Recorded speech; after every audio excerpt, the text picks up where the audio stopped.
Friends, news channel देखे आप सभी दर्शकों का बहुत बहुत स्वागत है। मैं हूं रमनदीप कौर। इस वक्त की बड़ी खबर आ रही है प्रयागराज से। क्या है पूरा मामला, देखने के लिए बने रहिए हमारे साथ। फतेहपुर कोतवाली में दर्ज कथित धर्मांतरण मामले को लेकर फतेहपुर थाना पुलिस पहुंची थी प्रयागराज, जहां नैनी पुलिस के साथ शुवार्ट्स यूनिवर्सिटी में दबिश दी थी और धर्मांतरण मामले में आरोपी शुवार्ट्स के चांसलर, वाइस चांसलर और आरोपियों के खिलाफ पुलिस ने जारी कराया था कोर्ट से एनबीडब्ल्यू और शुवार्ट्स के कुलपति घर पर किया था नोटिस चस्पा। धर्मांतरण के आरोपियों की गिरफ्तारी के लिए दबिश देने पहुंची थी। पुलिस को कोई भी कैंपस में नहीं मिला था, जिसके बाद दूसरे दिन भी पुलिस ने प्रयागराज की कई जगहों पर शुवार्ट्स के जनसंपर्क अधिकारी रमाकांत दुबे की तलाश में कई जगह दबिश दी है। सूत्रों की माने तो पुलिस का मानना है कि रमाकांत दुबे की गिरफ्तारी के बाद चांसलर ZTA ओलिवर और वाइस चांसलर आरबी लाल की आसानी से गिरफ्तारी हो सकेगी और कई अहम खुलासा हो सकेगा। बताते चले, अवैध धर्मांतरण मामले में अप्रैल 2022 में फतेहपुर कोतवाली में दर्ज हुआ था मामला। जनवरी 2023 में भी कोतवाली फतेहपुर में अवैध धर्मांतरण मामले में 2 नई मामले दर्ज हुए थे।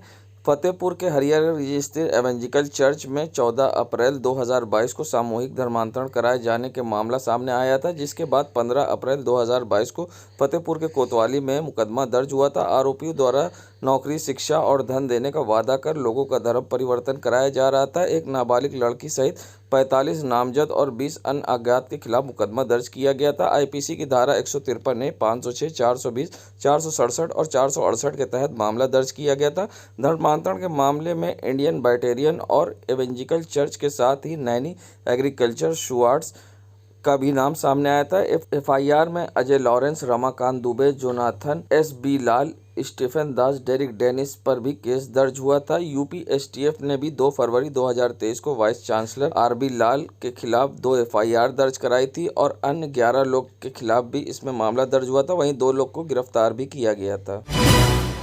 पार्टी के राष्ट्रीय अध्यक्ष अखिलेश यादव द्वारा यूपी ग्लोबल इन्वेस्टर समिट पर जहां ट्वीट कर टिप्पणी की गई, तो जिसके बाद अब उत्तर प्रदेश के मंत्री नंद गोपाल गुप्ता नंदी ने पलटवार किया है। साथ ही उन्होंने पलटवार करते हुए कहा है कि जहां विरासत में गद्दी तो मिल सकती है मगर बुद्धि नहीं मिल सकती। ऐसे में उन्होंने अखिलेश यादव पर कई पलटवार करते हुए बड़े बयान दिए हैं। साथ ही उन्होंने अखिलेश यादव पर तंज कसते हुए क्या कुछ कहा है, आइए सुनाते हैं।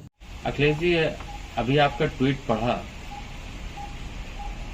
पढ़ करके बेहद अफसोस हुआ और इस बात को मैं दावे के साथ कह सकता हूं कि विरासत में गद्दी तो मिल सकती है लेकिन बुद्धि नहीं। ग्लोबल इन्वेस्टर समिट के आयोजन से उत्तर प्रदेश की अर्थव्यवस्था को नई ऊंचाई मिलने जा रही है। प्रदेश के युवाओं को रोजगार के नए अवसर प्राप्त होने जा रहे हैं। आपकी दृष्टिहीन और दिशाहीन सपा सरकार में जनता की गाढ़ी कमाई कैसे सैफई महोत्सव में बर्बाद की जाती थी, ये जनता अच्छी तरह से जानती है, बताने की जरूरत नहीं है। प्रदेश के मुख्यमंत्री रह चुके हैं आप। पूर्व मुख्यमंत्री के तौर पर ऐसी बेतुकी और बुद्धिहीन बातें ये बताती हैं कि विरासत में गद्दी मिल सकती है, बुद्धि नहीं। अच्छा होगा अपने गिरेबान में झांकिए और प्रदेश को सालों साल तक अंधेरे में रखने के अपराध का पश्चाताप करते हुए प्रदेश की जनता से माफी मांगिए। आदरणीय प्रधानमंत्री नरेंद्र मोदी जी के मार्गदर्शन में, माननीय मुख्यमंत्री योगी आदित्यनाथ जी के नेतृत्व में उत्तर प्रदेश 2017 से 2022 में उत्तम प्रदेश बना है, अब सर्वोत्तम प्रदेश बनने की ओर अग्रसर है। देश का सबसे बड़ा इन्वेस्टर समिट का आयोजन इस बात का साक्षी बनने जा रहा है और उत्तर प्रदेश देश के ग्रोथ इंजन के रूप में अपने पूरे सामर्थ्य के साथ काम करने जा रहा है। निश्चित रूप से ये आपकी बेतुकी बयानबाजी आपको ही कटघरे में खड़ा करती है। संगम नगरी प्रयागराज के पटेल संस्थान में जहां 9 दिवसीय कृषि विभाग के द्वारा अंतर्राष्ट्रीय मिलीवेट वर्ष 2023 यानी मोटा अनाज को लेकर एक कृषि मेला लगाया गया है, जिसमें मोटे अनाज की पैदावार पर प्रमुखता से ध्यान देते हुए लोगों को और किसानों को यहाँ प्रशिक्षण दिया जा रहा है। ऐसे में अपर मुख्य सचिव कृषि विभाग दिवेश चतुर्वेदी आज कृषि मेले में पहुंचे थे, जहां पर उन्होंने स्टॉलों पर पहुंचकर जायज़ा लिया और साथ ही किसानों को जागरूक करने वाले स्टॉल और पौधे के बारे में जानकारी लेते हुए उन्होंने लोगों का उत्साहवर्धन किया। और साथ ही उनका कहना था कि माघ मेले क्षेत्र में जिस तरह से लोग आ रहे हैं, तो हम चाहते थे कि कृषि मेले में भी लोग पहुँचें और यहाँ से कुछ प्रशिक्षण लेकर जब वो अपने गांव और घर को लौटे तो उनको फ़ायदा हो।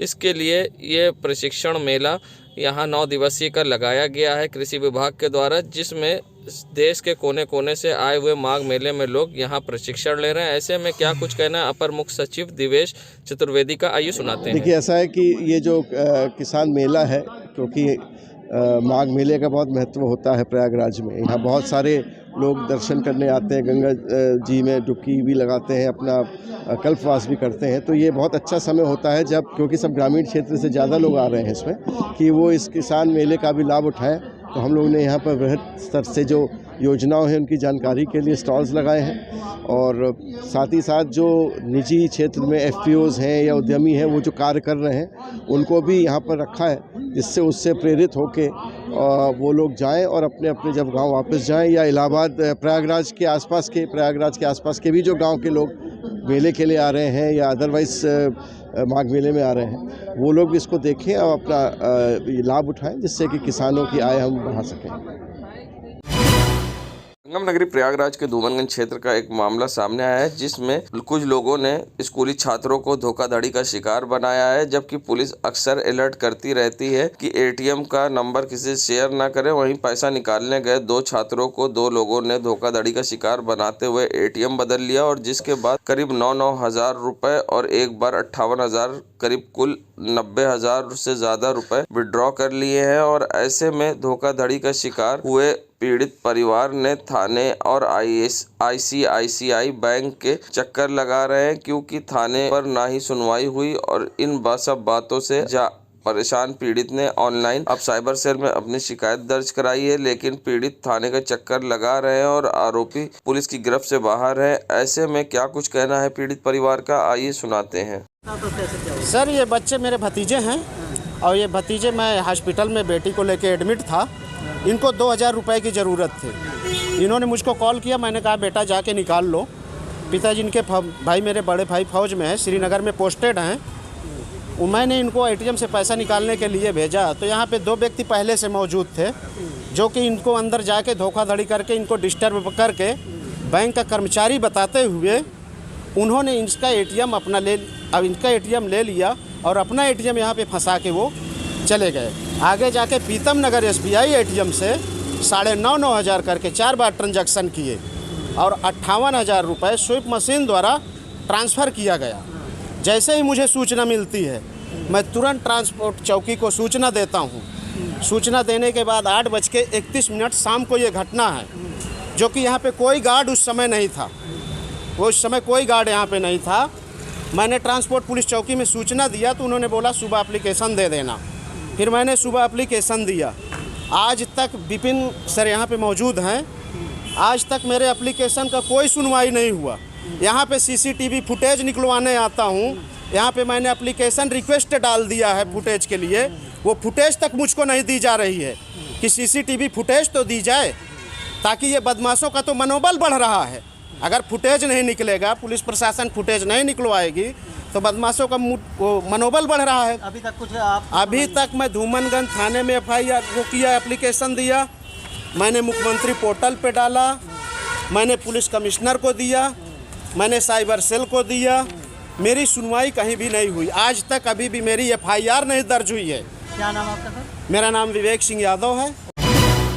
संगम नगरी प्रयागराज परीक्षा का तनाव कई तरीकों से छात्रों को प्रभावित करता है। ये छात्रों की परीक्षा के दौरान पढ़ाई करने और तैयारी करने को रोकता है। विद्यार्थी को अध्ययन के दौरान अपने विषय पर ध्यान केंद्रित करना कठिन लगता है। ऐसे में इन समस्याओं से बच्चे अक्सर जूझते हैं। ऐसे में इस पर किस तरह से डॉक्टर्स का क्या कुछ कहना है, किस तरह से बचाव करना चाहिए और बच्चों का किस तरह से टीचर और माता पिता को ध्यान रखना चाहिए, ऐसे में क्या कुछ कहना है डॉक्टर राकेश पासवान का, आइए सुनाते हैं आपको। किस तरह से समस्या उत्पन्न होती है, किस तरह से बचाव करने के छात्रों पर तनाव ना पड़े। मार्च अप्रैल परीक्षाओं का समय होता है और ऐसे समय में जब परीक्षाएं होती हैं तो बच्चों में जो पढ़ाई को लेकर के दबाव है वो सबसे ज़्यादा मैक्सिमम हो जाता है। ऐसी स्थिति में जब दबाव पड़ता है तो दबाव दो तरीके का होता है अमूमन। एक दबाव होता है जिसको बच्चे सकारात्मक रूप में लेते हैं और उनकी पढ़ाई अच्छी हो जाती है, बढ़िया से पढ़ाई करते हैं। लेकिन कभी कभी जो दबाव होता है वो व्यक्ति इतना ज़्यादा अपने ऊपर महसूस करता है जिसकी वजह से उसकी पढ़ाई करने की क्षमता घट जाती है। साथ ही साथ उसमें कई तरीके की दूसरी समस्याएं आ जाती हैं, जैसे कि पढ़ाई के प्रति विरक्ति की भावना आ जाती है। साथ ही साथ उसको जो है अल्टरनेटिव सोर्स ऑफ जो इंटरटेनमेंट हैं उसमें ज़्यादा इंटरेस्ट आने लगता है, मोबाइल वगैरह का वो प्रयोग ज़्यादा करने लगता है। कभी कभी उसकी नींद वगैरह प्रभावित हो जाती है जिससे पढ़ी गई चीज़ें याद नहीं रहती, तो और वो पढ़ाई से दूर हो जाता है। परीक्षा से उत्पन्न हुए तनाव में टीचर्स और माता पिता का बहुत अहम रोल है। उनको चाहिए कि अपने बच्चे को जो परीक्षा है उसको लेकर के सकारात्मक रूप से तैयार करें, और जब सकारात्मक रूप से तैयार करेंगे, परीक्षा को नहीं बल्कि पढ़ाई को टारगेट करेंगे, तो निसंदेह अच्छा परफॉर्मेंस होगा, बिना दबाव के परफॉर्मेंस होगा। संगम नगरी प्रयागराज, जहां आरएसएस प्रमुख मोहन भागवत ने बीते दिनों एक बयान दिया था जिसमें उन्होंने पंडित और ब्राह्मणों को जाति का जनक बताया था। कहा था पंडितों ने बनाई है जाति, जिसके बाद अब साधु संतों में आक्रोश दिखने लग गया है। और साथ ही अब ऐसे में लोगों का क्या कुछ कहना है उनके बयान को लेकर, इस पर किस तरह से साधु संतों में नाराज़गी है, आइए सुनाते हैं आपको किस तरह से लोगों ने जाहिर की नाराज़गी। देखिए, भागवत जी आरएसएस के प्रमुख हैं। आरएसएस हम सभी सनातनियों के लिए एक स्तंभ है, हमारी आत्मा है। मगर भागवत जी का जो बयान है उस पर मुझे बहुत ही आश्चर्य हो रहा है कि भागवत जी ने किस विचार में आकर, किस मानसिकता में आकर ऐसा बयान दिया। ये बहुत ही निंदनीय है और बहुत ही सोचनीय है, क्योंकि ऐसे संघ प्रमुख का इस प्रकार से बयानबाजी करना ये हमारे सनातन के लिए बहुत ही ठेस पहुंचाने वाला कार्य है। और जहाँ तक उन्होंने पंडितों को और ब्राह्मणों को उन्होंने कहा कि जातिवाद के ये जनक हैं, तो मैं स्वयं अपनी तरफ से और समस्त सनातनियों की तरफ से, जो हमारे सनातन के हैं, जो जाति में नहीं कर्म में विश्वास करते हैं, तो मैं उनसे यह ज़रूर कहना चाहूँगा कि भागवत जी इस पर भी बोलें कि क्या वो जो पंडितों ने आज तक कहाँ पर अपना जातिवाद फैलाया है। ब्राह्मणों ने हमेशा दूसरों का भलाई किया है। अगर ब्राह्मण आज जातिवाद होता तो भगवान परशुराम को अपना आराध्य मानता, भगवान श्री राम को नहीं, भगवान श्री कृष्ण को नहीं। तो यह भी सोचने वाली बात है कि हम भगवान श्री राम को पूजते हैं, भगवान श्री कृष्ण को पूजते हैं, तो हम जातिवादी कहाँ हैं। अगर हम ये कहें कि नहीं, सिर्फ हमारे भगवान परशुराम हैं, हमारे जो है ब्राह्मण जो है वही हमारे जो है पूज्य है, तो ये नहीं है। ब्राह्मण जो है हर वर्ण व्यवस्था के साथ जो आगे बढ़ता है उसको हम लोग अपना सम्मान मानते हैं, हमको उसको मानते हैं, पूजते हैं। भगवान श्री राम को पूजते हैं, भगवान कृष्ण को पूजते हैं, तो ब्राह्मण जातिवादी कहाँ है।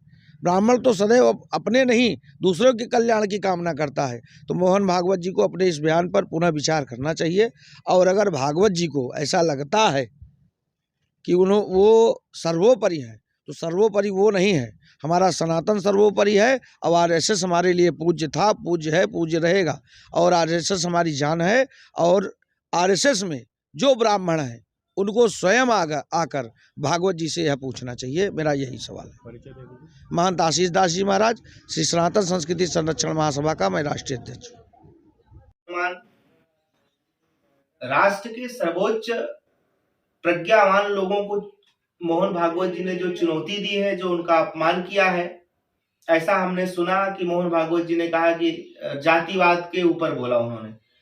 वो इतने मूर्ख हैं, इतने अल्पज्ञ हैं, ये मुझे आज प्रमाणित रूप से पता चला और राष्ट्र और विश्व को पता चला। जो व्यक्ति संघ के दंग को फैला करके, जो व्यक्ति समाज के सर्वोच्च वर्गों से बहुत सारा धन आदि लेकर के संघ के नाम पर, जिसकी बहुत आवश्यकता इस राष्ट्र को नहीं है, ऐसे फर्जी बातें करने से क्या होगा। उन्होंने जो देश के सबसे नरम सरल लोग हैं, ब्राह्मण बहुत सरल होते हैं, बड़े दयालु प्रकृति के होते हैं, यहाँ तक कि उनके जो फाउंडर हैं डॉक्टर हेडगेवार जी, वो भी ब्राह्मण ही थे। और ऐसे ब्राह्मणों को इस तरह से कहने से अच्छा है कि चुल्लू भर पानी में डूब मरना चाहिए। राष्ट्र को जो सर्वोच्च कोई प्रतिभा देने वाले वो ब्राह्मण हैं, पंडित हैं, और इस तरह से कह करके देश के सर्वोच्च प्रतिभावान व्यक्तियों का अपमान करना है और अपनी अल्पता और अपनी मूर्खता का परिचय देना है। ये संघ के ना तो प्रमुख बनने लायक है, ना ही सदस्य बनने लायक है। मैं कहूंगा मोहन भागवत जी, आप अपनी बुद्धि को शुद्ध करिए, ऐसी भ्रामक बातें फैला करके इस राष्ट्र को भ्रमित मत करिए। और आपको क्षमा मांगना चाहिए। जब अगर आप क्षमा नहीं मांगते हैं तो आपके झूठे प्रपंचपूर्ण संघ को कोई स्वीकार न करेगा, न कोई ब्राह्मण, न कोई क्षत्रिय, न सनातन धर्म का कोई वर्ग। और हिंदू हिंदू करने का प्रलाप बंद करिए। न इस देश में कभी कोई हिंदू था, न है, न होगा, और न तुम्हारा हिंदू राष्ट्र का सपना पूर्ण होगा, क्योंकि भारत एक सनातन राष्ट्र था, है, रहेगा। भारत में सब सनातनी है, चाहे वो जिस भी परंपरा को मानने वाले हैं। आप अपनी बुद्धि को शुद्ध करिए, नहीं तो राष्ट्र व्यापी बुद्धि शुद्धि मुझे करना होगा। मैं ब्रह्मांड गुरु तीर्थराज प्रयाग से आपको आश्वासन देता हूं, चेतना देता हूं, चूंकि आप भी मेरे राष्ट्र के एक सामान्य नागरिक हैं। आप संघ जैसे दंग को फैला रहे हैं, ठीक है, लेकिन इतनी मूर्खतापूर्ण बात मत करिए, आपकी मूर्खता प्रकट मत करिए। जय सिया राम, जय जय हनुमान। देश दुनिया की खबरों के लिए world media times news channel को सब्सक्राइब करें।